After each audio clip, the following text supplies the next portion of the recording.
અમદાવાદમાં આવેલી ખ્યાતિ હોસ્પિટલ હાલ ચર્ચામાં છે. હોસ્પિટલના તબીબોએ પીએમજે હેઠળ દર્દીઓને બિનજરૂરી સર્જરી કરી હતી, જેના કારણે 2 દર્દીઓના મોત નીપજ્યા હતા. ડોક્ટર, સંચાલકો અને સ્ટાફ દ્વારા કરોડો રૂપિયાનું કૌભાંડ કર્યાનું સામે આવ્યું હતું. ત્યારે હવે આ મામલે અમદાવાદ ક્રાઇમ બ્રાન્ચને મોટી સફળતા મળી છે. ખ્યાતિ હોસ્પિટલના સીઈઓ સહિત 5 ફરાર આરોપીઓને અલગ અલગ જગ્યાએથી ધરપકડ કરવામાં આવી છે. આ આરોપીઓ મધ્ય ગુજરાતના ફાર્મ હાઉસમાં છુપાયા હોવાની માહિતી સૂત્રો પાસેથી મળી હતી, જેમાં ચિરાગ રાજપૂતની ખેડાથી અને અન્ય 2 વ્યક્તિને ઉદયપુરથી ઝડપી પાડ્યા હતા. ત્યારે હવે આ મામલે જેસીબીએ પ્રેસ કોન્ફરન્સ કરી હતી. જેસીબીએ જણાવ્યું કે ચિરાગ રાજપૂત, મિલન પટેલ, રાહુલ જૈન, પ્રતિક ભટ્ટ અને પિંકલ પટેલની ધરપકડ કરવામાં આવી છે. ચિરાગ રાજપૂતનો ગુનાહિત ઇતિહાસ છે કે ચિરાગ રાજપૂતની નીચે એક ટીમ કામ કરતી હતી. ચિરાગનો મહિને 7 લાખ રૂપિયા પગાર હતો, જ્યારે મિલન પટેલ અગાઉ સાલ હોસ્પિટલમાં કામ કરતો હતો. તેની સામે અગાઉ 2 ગુના નોંધાયેલા છે. રાહુલ જૈન હોસ્પિટલમાં ઓડિટ કામ કરતો હતો. આ તમામ ચાઇનીઝ એપથી એકબીજાના સંપર્કમાં આવ્યા હતા અને આવતીકાલે તમામ આરોપીઓને રિમાન્ડ માટે કોર્ટમાં રજૂ કરાશે. ગઈ તારીખે 12 તારીખે આ ખ્યાતિ હોસ્પિટલની વિરુદ્ધમાં એફઆઈઆર દાખલ કરવામાં આવી હતી અને પ્રથમે વસ્ત્રાપુર પીઆઈએ એની તપાસ સંભાળી હતી અને આ પછી સીપી સાહેબની હુકમથી આ કેસ ક્રાઇમ બ્રાન્ચનું ટ્રાન્સફર કરવામાં આવ્યું હતું. એક આરોપી ડૉક્ટર વજરાની, પઠાણ વજરાનીની 5 દિવસની રિમાન્ડ અને પછી ફરી રિમાન્ડની માંગણી કરતા એમાં પણ ઘણી બધી કડીઓ ક્રાઇમ બ્રાન્ચનું મેળવવામાં સફળ થઈ છે. ટોટલ આરોપીઓને જોઈએ તો અત્યાર સુધી 8 આરોપી જાહેર કરવામાં આવે છે, જેમાંથી 1 આરોપી પહેલા પકડાઈ ચૂક્યા છે. 5 આરોપીનો પકડવા માટે ક્રાઇમ બ્રાન્ચે કાલે અલગ અલગ સ્થળો પર રેડ કરતા 5નો પકડવામાં સફળ થઈ છે. આ જ્યારે અહીંથી પહેલાં આ લોકો બધા ઉદયપુર ગયા અને ઉદયપુરથી રાજસમંદ ગયા અને રાજસમંદથી ચિરાગ રાજપૂતનો દોસ્ત છે એને ફાર્મ હાઉસ ખેડામાં રૂક્યા હતા. આ લોકો નોર્મલ કોલ પર વાત ના કરતા હતા.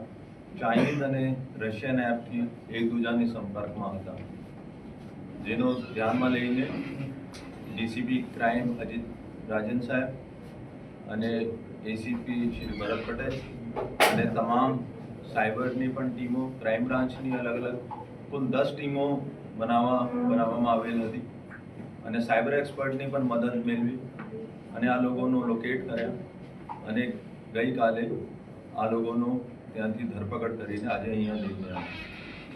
હવે જો મુખ્ય આ લોકોનો આરોપી છે, પ્રથમ જેટલા બી ટાઈમ અમે મળ્યા છે એની પૂછપરછમાં ચિરાગ રાજપૂત એનો મેઇન આરોપી છે. ચિરાગ રાજપૂતનો ભૂતકાળ પણ ગુનાહિત છે. મુંબઈમાં એને વિરુદ્ધમાં ચીટિંગનો ગુના દાખલ થયેલા છે અને જોઈએ તો આ પહેલાં મેડિકલ રિપ્રેઝેન્ટેટિવ અલગ અલગ હોસ્પિટલમાં કામ કરતો હતો અને ખ્યાતિથી પહેલાં આ સાલ હોસ્પિટલમાં કામ કરતો હતો. ત્યાં પણ વાઇસ પ્રેસિડેન્ટની હોદ્દા ઉપર હતા. ત્યાંથી ખ્યાતિ હોસ્પિટલમાં આવ્યો અને અત્યારે એની પગાર 7 લાખ રૂપિયા મહિના છે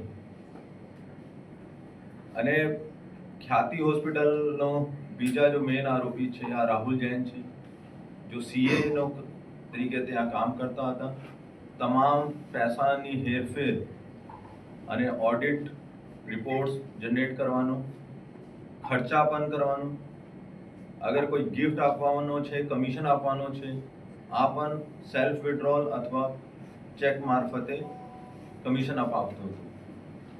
આ પણ ખ્યાતિ હોસ્પિટલથી પહેલાં સાલ હોસ્પિટલમાં કામ કરતા હતા અને ખ્યાતિ હોસ્પિટલની અગર અમે ઇન્કમ જોઈએ તો 70% સરકારી યોજનાઓમાંથી જો એનો પૈસા મળે છે, એનો કુલ રિવેન્યુ 70% ત્યાંથી આવતો હતો અને 30% ઓપીડી અને જો હોસ્પિટલ જેના પાસે સર્જરી અને દાખલ કરવા માટે જોઈને રૂમની વ્યવસ્થા નથી, આ દર્દીઓ મારફતે 30%નો રિવેન્યુ ત્યાંથી મળતો હતો.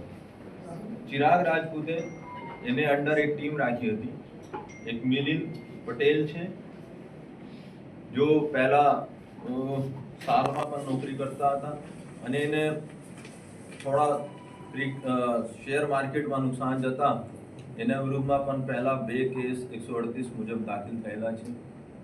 આ લોકોનું કામ છે કે અલગ અલગ કેમ્પોમાં ગામડાઓમાં જાય, ત્યાં મેડિકલ કેમ્પ યોજે અને મેડિકલ કેમ્પ યોજે ત્યાં જેનો તકલીફ હોય ત્યાં સીધા આ લોકો એનો ઇન્ડોર પેશન્ટ તરીકે દાખલ કરાવતા અને પીએમજે પોર્ટલ પર 2 ટાઈપનો આ લોકો એન્ટ્રી કરવાની હોય, એક એમરજન્સી કેસ, એક નોર્મલ કેસ. અને એમરજન્સી કેસમાં ઝડપથી આ લોકોનો અપ્રુવલ મળી જતા હતા. તો આ કેસમાં પણ આ લોકોએ જેટલા બી ઓપરેશન કર્યા બધા એમરજન્સીમાં બતાવવામાં આવ્યું અને જેના આધારે આ ત્યાંથી ક્લેમ પણ મેળવતા હતા. 11 તારીખે આ ખબર પડી કે એમાંથી એક દર્દી જેને ઓપરેશન થયા હતા, સ્ટન્ટ મૂકવામાં આવ્યા તો એની ડેથ થઈ છે. ત્યારે ચિરાગ રાજપૂતે રાહુલ જૈનનો પણ ફોન કર્યો કે ડેથ થઈ છે, તમે જાણી લો. એને રિસેપ્શન પણ ફોન કર્યો, ત્યારે ઘણા બધા ગામડાઓનો માણસો અને રિલેટિવ્સ ભેગા થઈ ગયા હતા. પછી એને ત્યાં કીધું કે ભાઈ તમે લોકલ પોલીસનો બોલાવી લો. અને જ્યારે મેડિકલ બોર્ડ ગાંધીનગર તરફથી આ લોકોની સ્ટેટમેન્ટ માટે બોલાવવામાં આવ્યા હતા ત્યારે એનો ખબર પડી ગઈ હતી કે આ લોકોની વિરુદ્ધમાં એફઆઈઆર થવાની છે. ત્યારથી આ લોકોએ બધા મોબાઈલ વોશ આઉટ કર્યા, મોબાઈલ બંધ કર્યો અને પછી આ વાઈફાઈ અથવા જો બેસિકલી ડોંગલ મારફતે આ લોકો એક દૂસરાના સંપર્કમાં હતા.